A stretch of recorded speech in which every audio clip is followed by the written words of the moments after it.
Our guest is here, Professor Alfred Omenya. Good morning. Morning. How are you?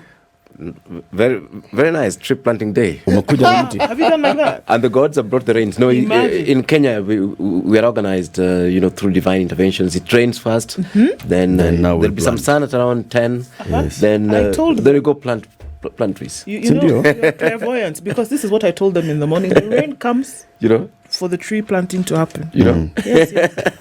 And then we shall plant. Yes. Exactly. You're an urban planning expert and an architect. And of course, when it comes to greening, you also are very, very big on greening. Totally. Okay? Do you support this idea of a public holiday to plant trees?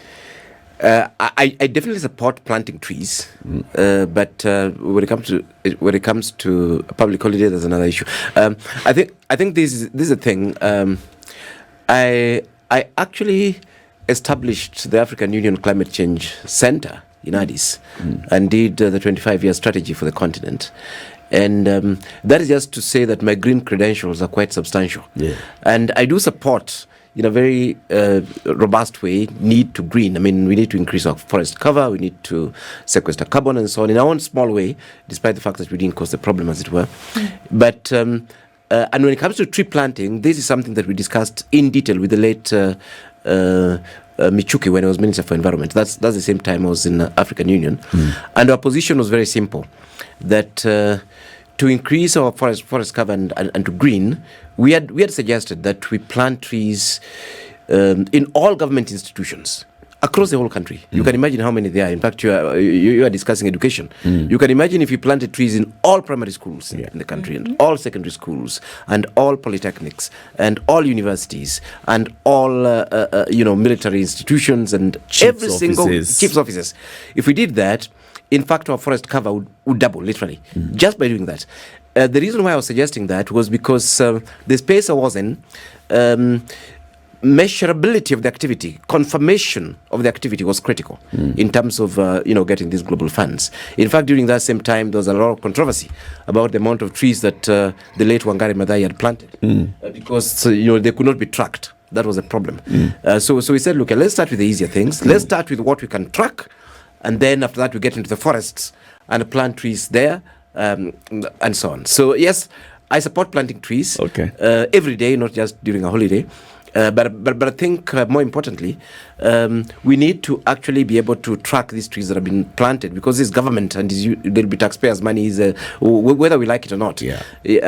So we need to do it in a way that the interventions can be tracked. Otherwise, we'll go back to pointing at every single forest and saying this is the one we planted last year. Which goes to political deceit, is actually, making a very good initiative bad. Yeah. Let's welcome you to the conversation with the day's proverb. CT has weekly proverbs. Every week, the proverbs come from one country. We're beginning with this week with DRC. DRC. We're in the Republic of Congo, so I figured, why not just go to the neighbor? We add the democratic. Yes, we add the democratic to it, and by adding, we add another country to it. Okay. Woe to the high-spirited bride whose mother-in-law is still alive. What is the high-spirited bride? Woe to the high-spirited bride whose mother-in-law is still alive. Prof, what do you think this proverb is saying? The high spirit, I think it's a traditional mother-in-law stories that the excitement is going to come down very soon. Because that must come down. But I think really this Proverbs are meant to educate us. For me, what I think is that you're being told, even if you're getting into things enthusiastically, you need a little bit of restraint, because when reality checks, you might actually find that it is a little bit different. Land the ground. From what kwa ground vitu ni tofauti. Like our president is realizing. Land the ground. He was a high-spirited bride. But the mother-in-law, Kenya, bado tuko tu. Ni sisi tuko. That's right. It just completely translates. It says, You know what? We are not going to the market to borrow at anything above 10%. Yes, exactly. Mother-in-law akamwambia 10, 18. Wewe ndio badilishe mambo hapa. Unajua huku niko nani? Na mmezaliwa tumewaza.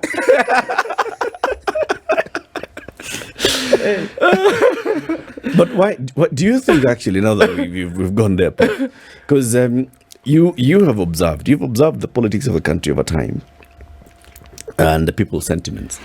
Do you think the president was saying these things meaning it, or was it that he was uninformed? Because all those things, let's look at them. That one, NSE, we're not coming to the domestic market to borrow above 10%. Right. That flopped. Right. G2G. This one is going to bring our dollar back into, we're going to contain the shilling, maybe 120 thereabouts, Has not worked.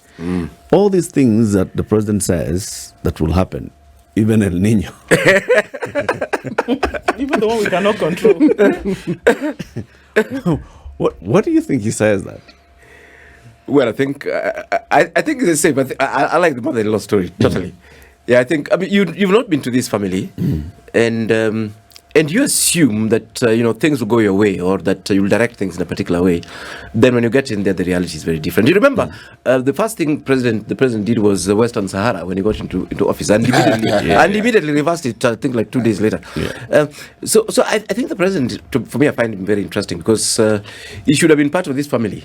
We expected him to have been because he was the deputy president, but it seems like all along he was an outsider. So he got into this family the first time when he became president, and I think. All along, in fact, he's been trying to settle. Even up to now, he's not settled. Whatever he thinks is going to happen, things happen a little bit differently.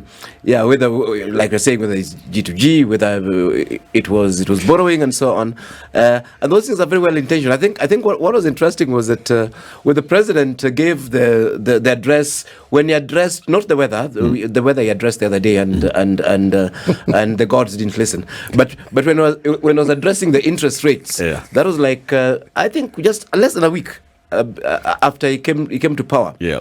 And a lot of friends, a lot of my friends are rich. I'm the poor one amongst them. But so they work with banks. They run banks. So a lot of friends there who run banks and were listening to the president. And then, of course, the guys called me. And it is not true that the president is my friend. He's not. The other one was, and also was my client, actually. I mean, I have to disclose these things. Yes. So my friend tells me that, Omenya, why don't you tell your friend that, interest rates and so on cannot be ordered by politicians to behave in a particular way? Now, there's a way they do, and there are even people who know how they behave. Yes, I think I like that the mother-in-law story. This is where that the president could have meant well. How could he have? Listen, but no. Prof. What I mean, you see, that's why I go to the mother-in-law story. There's one thing we know. That's why I go to the mother-in-law story. Prof, there's one thing we know. Yes, that throughout his campaign, right, the president had segmented groups of advisors. Yes. There was a specific group of advisors that this president has had. Correct. Even in the campaign. Correct. That we didn't hear of in the other presidents. Exactly. Economic advisors. Correct. Okay. Yes. Economists. Yes. Somebody who has run the central bank was his advisor. Yes. Somebody who has been a PS Treasury was his advisor. Correct. All those people were his advisors. Correct. They knew these things. Yes. I agree with you. And you listen to the president now, 1.5 years down the line. I used to complain before about President Uhuru Kenyatta that this guy didn't have real advisors. He was the one who was advising them. I think the last time we had real advisors, it was Kibaki, and ironically on these matters, Kibaki was expert. But he did have, all these Council of Economic Advisors, chaps working Vision 2030. Yep. We would hear things happening in central bank and so on. Yeah, so definitely there was some advice that Kibaki was getting and was using. Uhuru, we saw him give a lecture at some point in public to the Auditor General about advisories that the Auditor General had actually made. So I said, what's wrong with this president? But now when it comes to President Ruto, there is a gospel artist who was telling us, an old gospel artist who was telling us that when his son turned 18, something happened. The son realized that he knew everything, absolutely everything. And it was impossible to tell him anything. Until now at 24, 25, when the son now was in the gutters. It's almost like the prodigal son story. Yeah, but you have an all-knowing president. I think let's put it that way. I don't know how to advise president even on buildings. Most likely he'll advise me. Like he advised the weatherman on weather forecast, and he was advising the markets on monies, and he's advising Western Sahara, the foreign affairs on foreign relations. So I think the message you're sending to the president is that we are paying the advisors. Us, we no longer care about the president, but we are paying the advisors. Let them do a bit of work, just a little bit, not much. I think that's the problem we have with the president. He's an all-knowing president, and the last time I checked, it was God who was all-knowing. Even the Pope, I used to be Catholic, even the Pope, his infallibility was not linked with knowing everything. But we have a Kenyan president who knows everything on everything, whether it's education. He's lectured us, by the way, many times on construction, on how housing works and so on. And sometimes I sit and I say, Omenya, surely, I got a PhD on these things, and I don't seem to know anything. The president, my president, is the one who has figured it out. And sometimes what he's saying is fallacious, factually incorrect. But we've actually reached that stage that God gave us an all-knowing president that he crafted in his own image. Hallelujah. So it becomes very difficult to advise him. Okay. So then I think, because the thing is, this is interesting that you say this. Yeah. So hallelujah moment. But where then do Kenyans come in all of this? Because it's often been asked here. The certain things happening. Right. There's an economic issue in the country, a big one. Correct. At the moment. Yeah. Whether you're looking at internally or externally, taking global and geopolitics and all of this into consideration. Right. With conflicts here, we've even been told that the cost of living and the fuel prices, now we can blame Israel and Hamas and Palestine for that as well. Which we know is not true. We can blame that. Thanks to our all-knowing president. And then we've also been told internally, as recently as last week, coming from the CS Treasury, that Kenyans must tighten their belt a little bit more. I don't know that there's anything left to tighten it around, but all right, tighten it a little bit more. We also did hear from the president last week that, the things that he has put in place, it's going to be bumpy, it's going to be rough for a certain time, but they're foreseeing and they forecasted to know that it will get better. Now, through all of this, what role Kenyans are supposed to play is the question. Do we just sit back and allow these things to happen? Do you raise the alarm to say, hold on, this is not going as it ought to? Strikes and protests are the order of the day. What role do Kenyans play in all of this? Yeah, it is very interesting because, we are lucky that we are a democratic country and we have these spaces for engagement. But we're also unlucky that, in a way, we've totally perverted that democracy.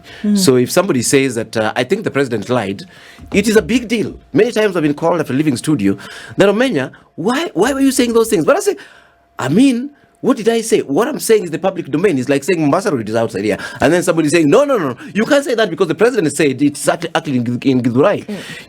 This is the point that we need to deal with. We need to call the president out. A lot of the things that the president has said were actually lies. Lies. There are some things that will not happen, but some were just outright lies, actually. Lies meaning he knew that, not to be true. He knew them not to be true. But then, of course, politicians are normally allowed to lie during... Just a little There's bit. like a threshold. There's a threshold. But then, now we're reaching a point where the president is saying, we're not saying the president is lying, but a lot of the things that the president is saying are factually incorrect. Yeah, they're actually factually incorrect. I think there's a journalist who looked at the president's State of Nation address, and what is interesting is that even the lies Kenyans wanted to hear were missing. Tell us one more time. Like I said, the speech lacked rhyme. Of course, when you work in poetry, you can say things that are not necessarily true, but because they're interesting to the ear. Even those ones now we are not getting, and of course there was no rhyme and there was no reason, and there was no rhythm. So things that are factually correct were also missing. So now we're missing everything. At least for 1 year, we were told, okay, fine. Si vijana watandikwa 300,000, si manyumba itajengwa, si kibra itaisha, sijui nini. Those were rhythm. We didn't believe them, but they were nice to the ears. Yeah, but then now come to reason is what you're talking about here. I mean, my fuel prices are up. Yes. My cousin is jobless. I'm hungry. I really have no food. I'm wondering where I'll pay my loans and so on. The jobs that were promised are missing and so on. There we need reason. And again, what you're seeing is that we have a proper Potea president. He's not even saying that. What do you mean? It is Potea. Because if it were not, then I would tell you, look here, Prof. I'm putting this measure in place. Prof. It is going to be painful for this long. And then you'll actually start seeing a change. This change is coming in third year. This change is coming in fourth year from now. Yeah. This change may not come in this term because the measures we're putting, typically the way those measures are applied, the medium term measures and so on. We are not seeing a coherent president that's laying out a blueprint where he's saying, look here, we're going to do 1, 2, 3, 4 things. Typically, the impact of what you're going to do takes this long. We are not seeing a president who's looking at the country holistically and saying, yes, we're doing something here and it's impacting this way. What we are seeing is a president who's doing a lot of fragmented activities whose impact nobody knows. Really, and some of those things are backfired. We're talking to G2G thing that was going to stabilize the shilling and was going to reduce the prices of petrol. Have they reduced? The answer is no. Has the shilling stabilized? The answer is no. When is it going to stabilize? The president is not telling us. Nobody's telling us within government. And I just use that as an example. That yes, if I come here and I tell you, look here, guys, I'm going to turn this situation around, and it's a difficult situation, and I'm going to do 1, 2, 3, 4 things.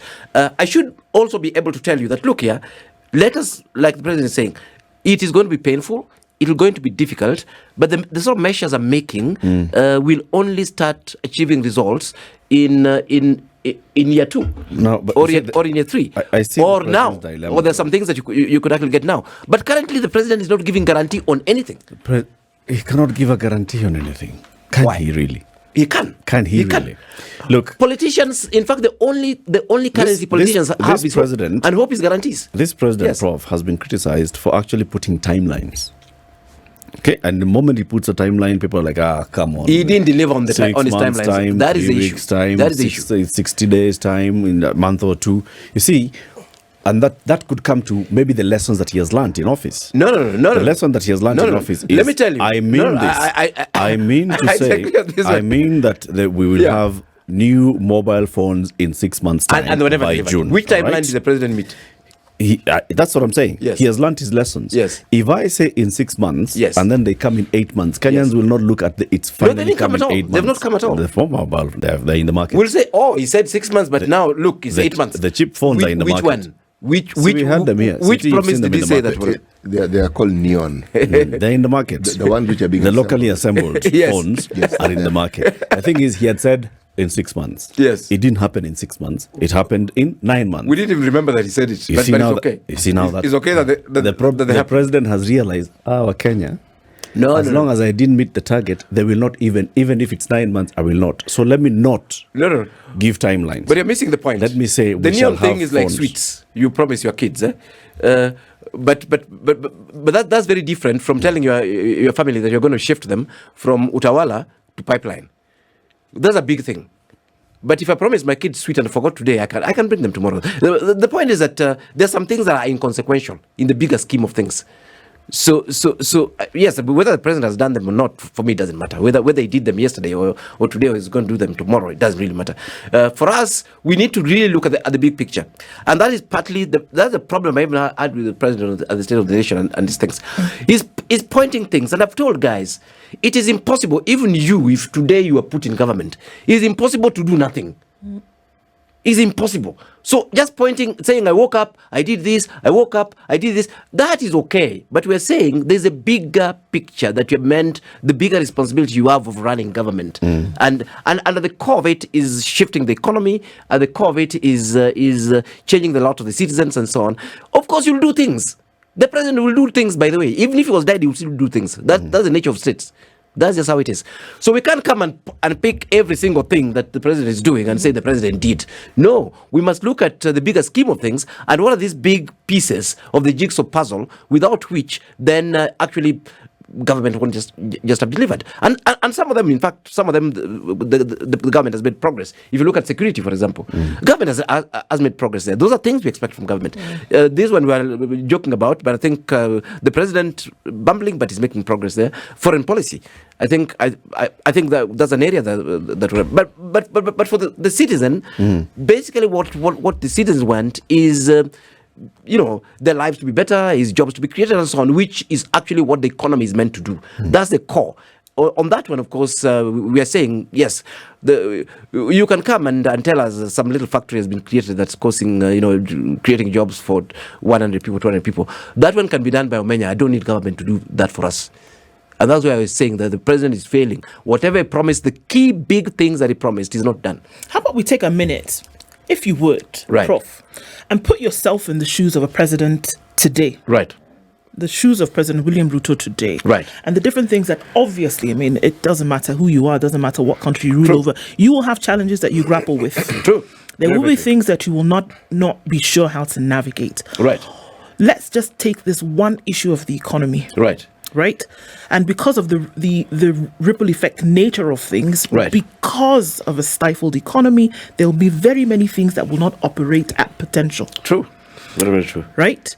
So what would be the way to deal with it? One of the reasons that we've been given as to why things were the way they were was because of the heavy borrowing that took place. Correct. 70% of the revenue collected in the country today goes towards the servicing of debt. Correct.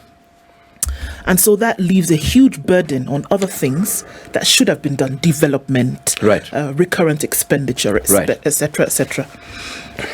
What would be the way to go to deal with some of these things?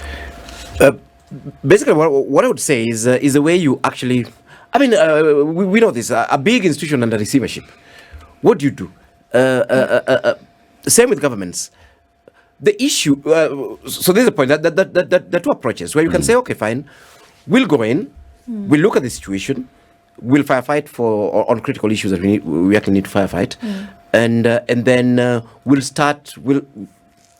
sort of audit what's happening, and then start putting measures, that eventually turns these things around. I tell guys, government is like a big ship. I use the analogy of the big ship because at some point I was just fascinated. I was staying in an hotel for about 3 weeks, and I was wondering what was wrong with the ship. And the ship was turning, and you couldn't see it turning, actually. Yeah. But after some time, they realized, it's facing the opposite side. It's fully turned. So my position on this one is very, very clear, and I've been clear. I've spoken to this over and over again, that when you take over a big institution, you don't shake it up immediately, especially when it's in trouble. You sort of let it be where it is, and then take a few strategic actions over time to enable those things to happen. Countries don't just run. Countries are very difficult to destroy, actually, because we have infrastructures, we have the civil service, we have we have the institutions, we have the judiciaries, we have the police, we have all these guys. What I would do myself, if I was president of Kenya, let me tell you what I would do. I would come in and take audit of the country. I would even take 1 year just taking audit of the country. And let the measures that are in there be there, really, so that I don't worsen the situation. That is it. And that's where the Council of Elders comes in, the advisors in different areas. Fellows will be working, they'll be doing policies and so on. I'll be very careful what I change. I've quarreled with this country over and over again. For example, the change in our education system, totally uncalled for. Everybody who comes in wants to do different things. They want to put their footprint on the country and on the economy. And what we end up doing is destroying the country. What is wrong with saying, okay, fine, the country is running, yes, it's not running well, but it's running.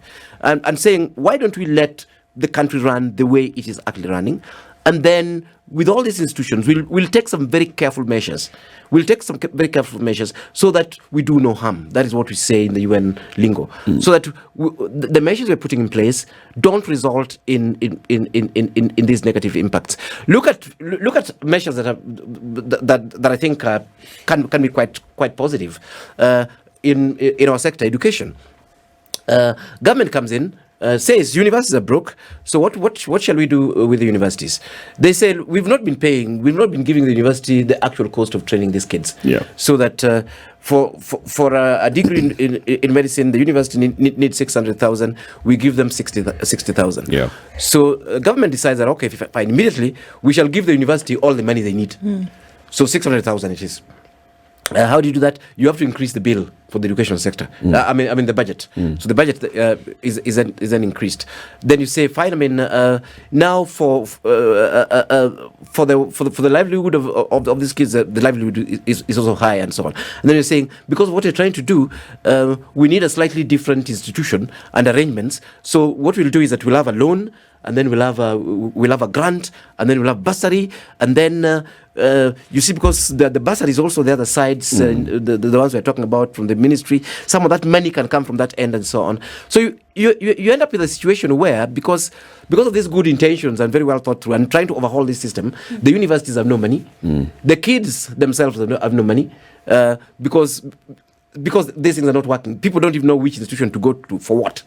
So I'm illustrating that as good intentioned activities but implemented wrongly. And that is what's happening in every sector, actually. You know, my colleagues ask me, but Professor, you are the ones who are saying that you're praising government for increasing the education spending. Incidentally, the education spending has been increased significantly by this government.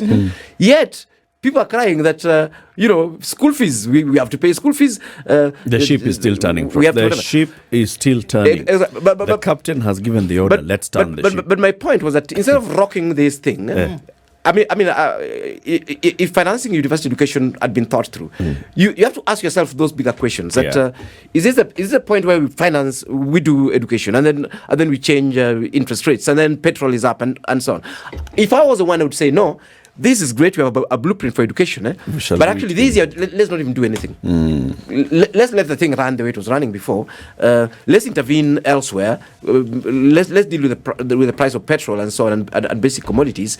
In year 2, we shall now come to tackle education because it's the same Kenyan. Yeah, it is the same Kenyan that is. You see, sometimes I'm not a medic, but sometimes you can treat a patient in a way that you kill them. But you've diagnosed all the diseases that I have. Each of them requires particular medication. You put the medication, I end up with cocktail of medication. So I start fighting medication instead of fighting the disease. And then my organs just give up. So our guest, Professor Alfred Omenya, urban planning expert. He's an architect. He was the youngest dean of architecture, right? At the University of Nairobi. Correct. Hey, one. Okay. I was 30. When you became dean. When I became dean. Well, 30 is young. No, even officially, government of Kenya, I was accused. In fact, I was being told that no, you went quite fast, and my only defense was Kenyatta's cabinet at independence. Yes, I was saying I was older than 3/4 of those guys, and they did quite well. That was the late Professor Muga interviewing me, telling me that are you sure you can even socialize with professors, leave alone deans? Actually, all right, City. You know, the discussion, I think in my mind, has moved from the discussion of the presidency and the government to the individual, because every president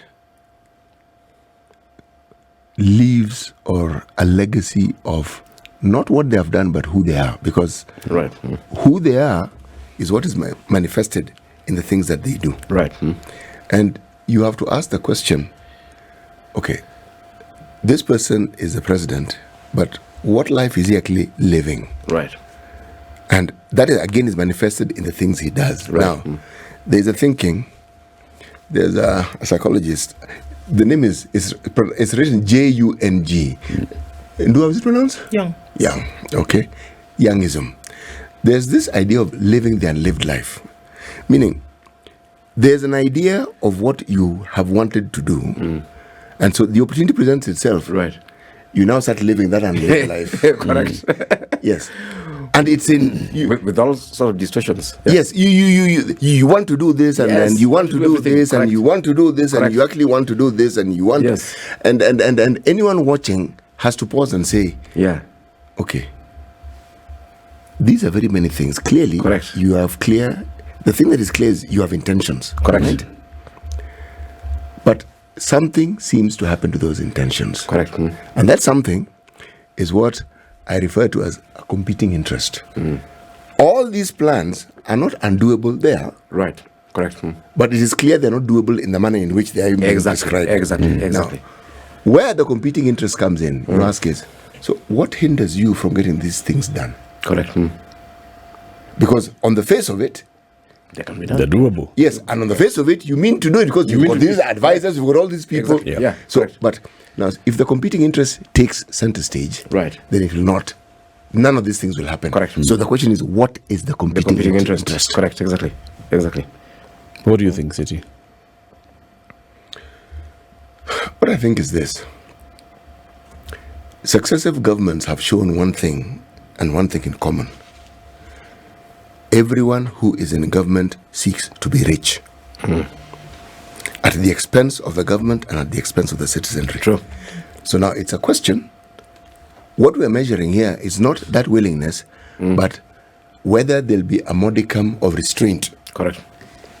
But it's Okay. always there. It's always Correct. there. Very It's true. always there. Very true. So do you think then this is the mother-in-law that's the competing interest? Yes.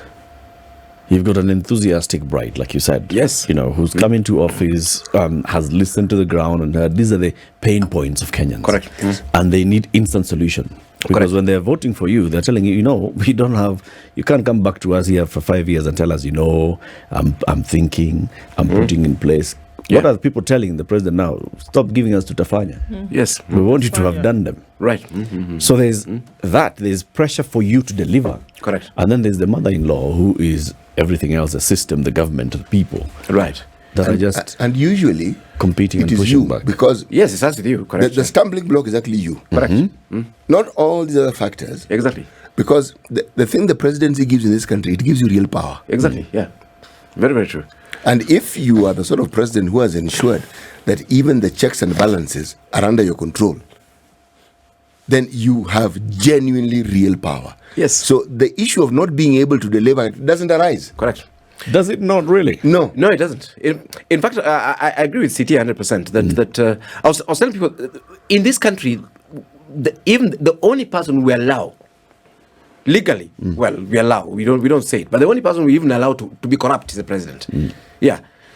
Today, the president, if the president wants his budget increased fivefold, tenfold, it can be done legally. Yeah, really. You'll complain that his extravagance is what. If the president wants his comfort for 20 lifetimes done, it can be done legally as a powers. So what I'm saying is, don't worry whether people said you are corrupt when you're getting into power or not. You have monopoly of power, you have monopoly of resources, you even have monopoly of corruption. Come and tell these guys, look here, guys, sit down and do your work. But now Kenyans are not even talking about corruption, by the way. If you notice, the corruption discourse is not there at all anymore because. We've given up on that one. You see things happening at the airport, you see the police, you see the things we used to complain about. Normally when you're complaining about some things, is a symptom. It's like somebody who's feeling pain, and that can be addressed. But when somebody who's generally sick does not complain, there's a problem. The person might be dead, actually. And now we don't even talk about that. And this thing we're talking about, that you're seeing, you are clearly seeing government policy, government program, government approaches being designed for people to benefit. What was the headlines yesterday? It was about the oil tank that is stuck in Indian Ocean. What is the issue with it? Interested parties are fighting. Interested parties are fighting. Why they've even gone to court, saying, "Look here, this is my oil, this is my whatever." If you and what is the program?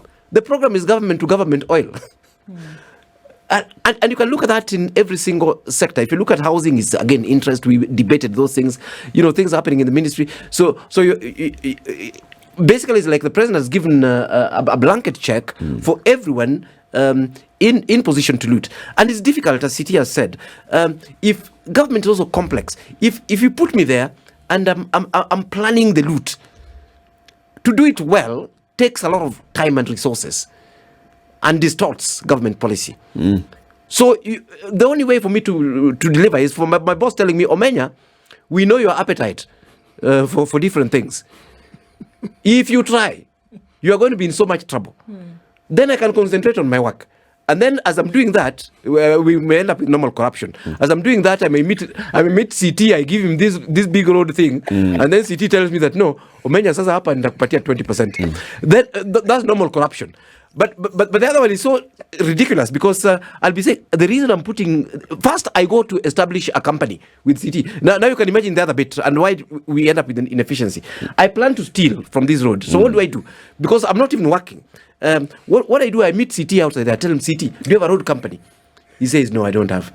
Now you go register one. Meanwhile, nothing is actually happening. Yeah. See, no, but you need to change the directors. You know, my interests must also be protected. Meanwhile, I'm also talking to a PS this side.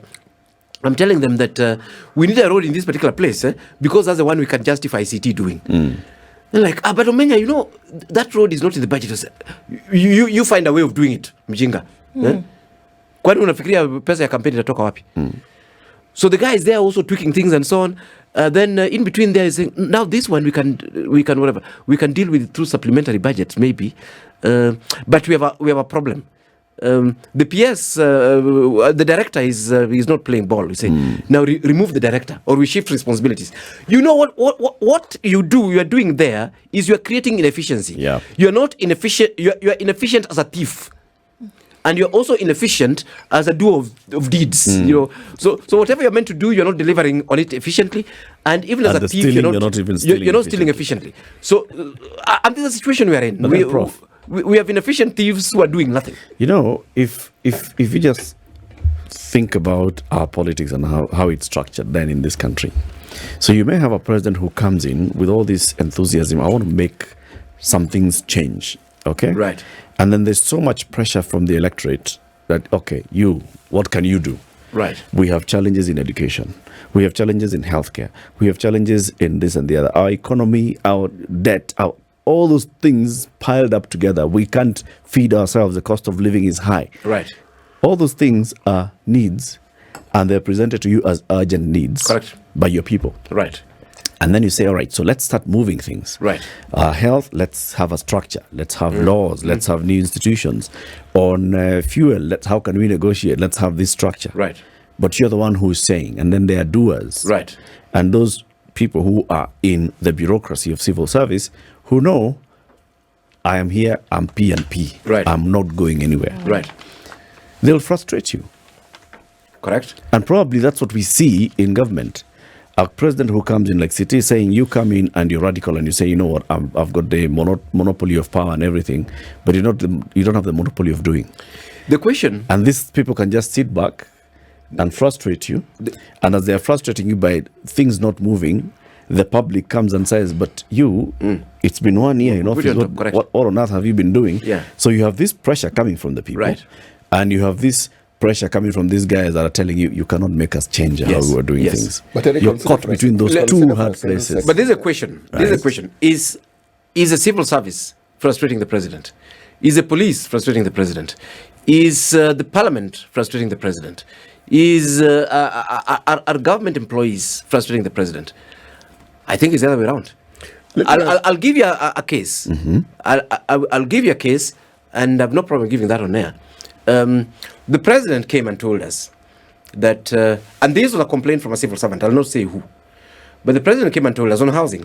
The president came and told us that we already have an act that allows establishment of the housing fund. I'm like, which act is that one? So I looked around, I couldn't find the act. So I come and tell these guys that, but the only act we have is the National Housing Corporation Act. That is the only act that establishes the fund. Turned out that was actually the fund the president was referring to. Yeah. Okay. Now we have the housing thing. We've agreed. We accepted. Where is the fund located? The 1.5%. Where does it go? Is it going to the National Housing Corporation? It is not going to the National Housing Corporation. It is actually going to Treasury. And from Treasury, it's finding its way to the ministry.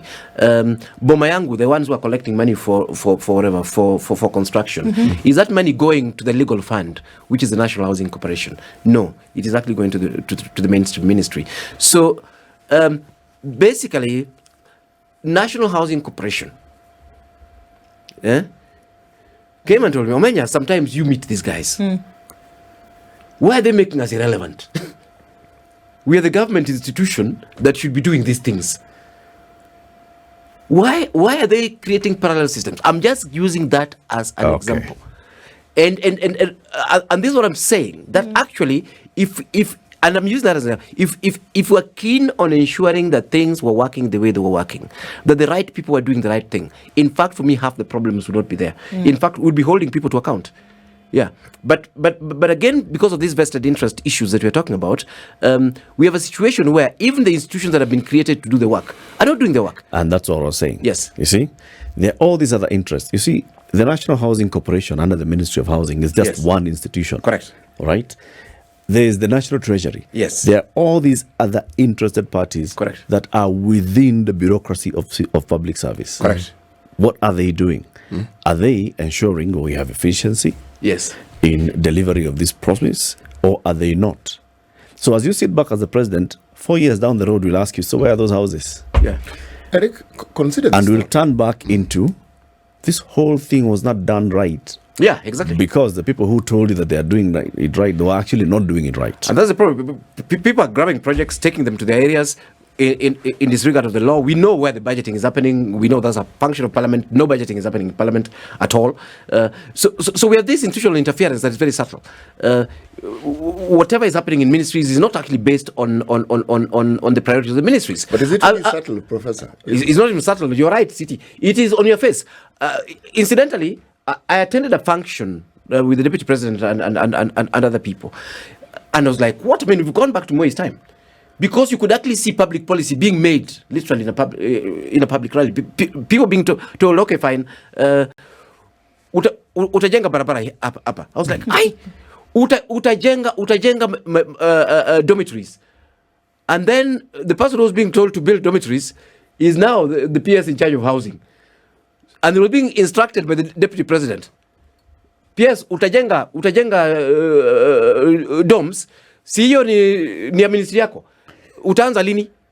You know, so really, whether we like it or not, there is interference by the executive, even in terms of running of civil service. But yeah, what I wanted to ask is, if you may consider, who sets the tone for how the government functions? Correct. He's a CEO. It starts at the top. Yes, setting the tone. Yes, now he's a CEO, sets the tone. Now, once that tone has been set, everyone falls in line. Exactly. Yeah. We've seen it. We saw the tone as was set by Kibaki. It was the interesting one. We saw. Yeah. And things that we thought could never happen started happening. Exactly. The tone had been set. Yeah. And then the people who were in, the ministers, the people who had been given charge of ministries, not only fell in line, but you actually started seeing things moving. Impact, exactly, yeah. See? Yeah. After how long, City? Almost immediately. Actually, the thing that I found remarkable, I didn't understand primary, it then. When did that happen? 3 primary happened almost immediately. Oh, yes, it was announced. But remember, folks, and then there was a whole issue of all teachers, all classrooms and all. There always are issues, but in the first year, if you remember, President Kibaki did not do any huge development projects. Exactly. He actually halted it. He halted Everything you're saying. Correct. He said, we're not doing anything. We are continuing with the status quo. Yeah. In fact, he completed a lot of projects that that are stalled in Moi's time. Yeah. Let's see where we are first. Exactly. Yeah. After they had gotten and he had put things in place. Correct. Then in the second year, there was an explosion. Exactly. There was an explosion. Prof, I mean, look, I think this is the question, that if we talk about participatory governance, whereby the citizen is actually involved, all these things we can see. Yes. It is clear, maybe clearer for some than others. Right. But the question still remains that if citizens are to participate in what happens with their country's development, what is it meant to be? Right. We can have conversations where we bring these things to the limelight, which I feel is extremely important. It plays a critical role in all of this. Right. But beyond that, what should Kenyans do? Look, and it's good that we're actually having this debate, because if you look at it, public participation and participation generally in governance is also dependent, is a duality. On one hand, you've got the right holder, who's the citizen, who needs to be involved and to shape the agenda at all different levels. And that is entrenched in the Constitution, is entrenched in all sorts of different laws. And on the other hand, you actually have the duty bearers, you have government. And you expect the government would then create these meaningful spaces for participation. Of course, when you're making noises here on radio and so on, it's part of that. But the main ones, we expect them to actually happen. So look at for example, the issue of the Public Finance Act last time. It was quite interesting, because you'd have almost mistaken the process that was taking place as public participation. We saw a lot of debates and so on. And that was happening literally on every single aspect. And a lot of them were not like structured debates. Most of them was government selling. We have there's a difference between salesmanship and participation. I can decide that I'm going to do whatever I'm going to do, and then I sell it to an NG. And that's what we saw. And the position never changed. In fact, the only test was seeing what is the bare minimum that these people can take. Yeah, but the decision was made a priori that this was going to be done anyway. And what you're seeing is salesmanship, and that's what's happening. And this is eroding public participation, honestly, as was emphasized in the Constitution. What you're seeing is a government that sells, and is a government that sells some of the most unpopular policies and so on. And eventually, and they keep speaking about this. At some point, the few voices that are against this thing just get tired and decide, okay, we shall not respond anymore. The president came to my Twitter space, for goodness sake. That is how serious the salesmanship, that was for the tax, the housing tax. That's how serious government was taking the salesmanship on whatever. Instead of saying for public participation, Prof, why can't you let these guys talk, and the others talk, and the others talk, and then we aggregate the issues, and then we can see what the Wananchi want to hear. Our hour is up. Professor Architect Alfred Omenya has been our guest this morning. This is the Situation Room, the only way to start your day.